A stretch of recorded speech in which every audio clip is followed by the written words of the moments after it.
Hello everyone, my name is Primus Nkembetang. My topic today is baby shower, my informative speech.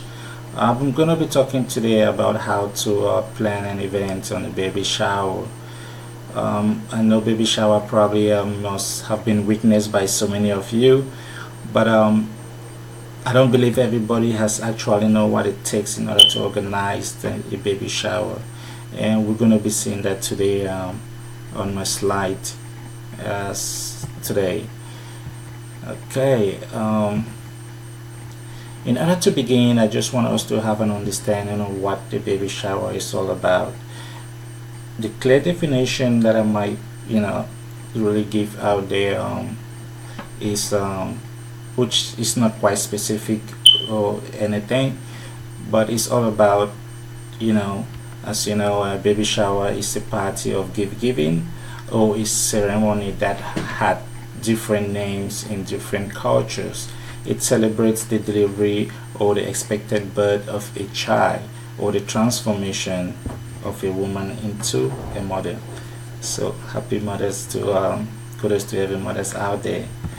For those who are not, I believe you guys are still on the way. Alright, points to remember. Before hosting a baby shower, the woman, the wife, the aunt or sister or mother must have conceived or put to bed. The sex, being a male or a female, doesn't really influence the organization process. It's all the same, except for certain gifts that might vary between a female and a male. You all know a female usually is being attributed to pink. For male, usually apart from pink, at least we can be, we can have everything else. Gifts are not mandatory. It's all about rejoicing with the family and celebrating the birth of a new life. All right, how to plan the event. This is the core of the speech, which I'm happy to share with you guys. Really, in order to begin, you need to have a date and the time of the event first. In order to have this, you need to consult with a guest of honor for the date and time in advance. The guest of honor can be a planner. Another name you can give is somebody who can plan your events for you. And after having the date and the time, you can determine the guest list. Usually, how many people do you want to host in your house or probably in a hall, depending on the hall policy. If you want to rent, and so you can budget. Thirdly, you can budget, so you can come around out with the budget in addition with the food and drinks that you may have people around. And then fourthly, you can choose a venue. A venue is usually a place where you want to host. Some people usually choose to do it in their homes if their homes is big enough. Some people, if you have so many people coming over and you might want to rent, and you can choose to do so. And sixthly, after having all this, planning done, you can send out invitation can be sent 6 weeks in advance in order for people to adjust to the time of the event. We all know everybody is busy and people plan things ahead, definitely.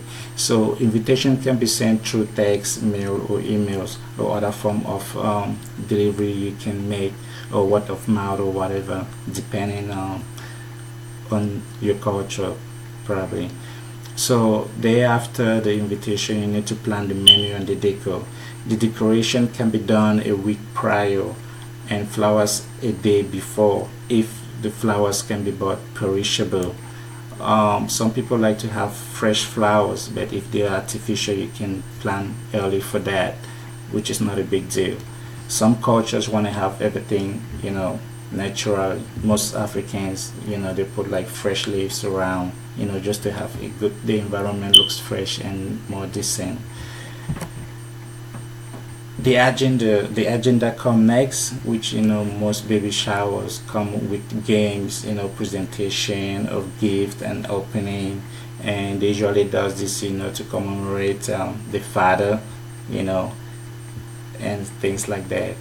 And then after the agenda, they go by the music. You can organize the music probably by have a DJ coming in. A DJ can come in if you prefer to have somebody professional, but if not, if you play much good in order to make music selection and play and entertain people, you can also do that as well. Actually, you also want to have a photographer. This one too is the optional to capture the memories of the day, since it's an event of souvenir, and having a professional is quite recommended, because they need to get like videos and pictures and put it in an organized form, which professionals can really do well. But if you want to do it yourself too, that's okay. And at the end, definitely you want to pick up favors, which is a good way to say thank you to the people who attended your event. So it's a way of saying thank you for attending, which is quite good. Actually, there are unique cultures that we found around, in terms of the baby shower event, or in order to plan a baby shower, carrying out a baby shower. In China, for example, and in Egypt, baby showers are held after the baby is born, because gift giving is termed unlucky before birth. India holds baby shower at the 7th month of pregnancy, known as the God Buhari, if I'm pronouncing that right. The French does it along with the baby's first birthday. Japanese wait for the baby mama to be well rested before presenting dog, theme or gift, which is a symbol for safe childbirth. In Africa, generally have a similar culture. It's usually done before birth, no specific date, and it's a little way back. Latin American baby shower include both men and women, family and friends. They come in, they hug, touch and kiss the mom belly as a good luck gesture. In conclusion, a new baby is always considered a blessing regardless of where they come from, culturally or race. It's a moment that calls for celebration. The baby shower event held around the globe are pretty much organized in the same manner. Baby showers in different cultures vary in terms of tradition and rituals. Baby shower can be held with a unique set of rules in different parts of the globe. References: www.parents.com, Stacy James Snappy Cake, www.wikis.com, and www.pampas.com. This was my presentation. I hope you find it fruitful, and you must probably have learned something about it. And thanks for watching. Thank you.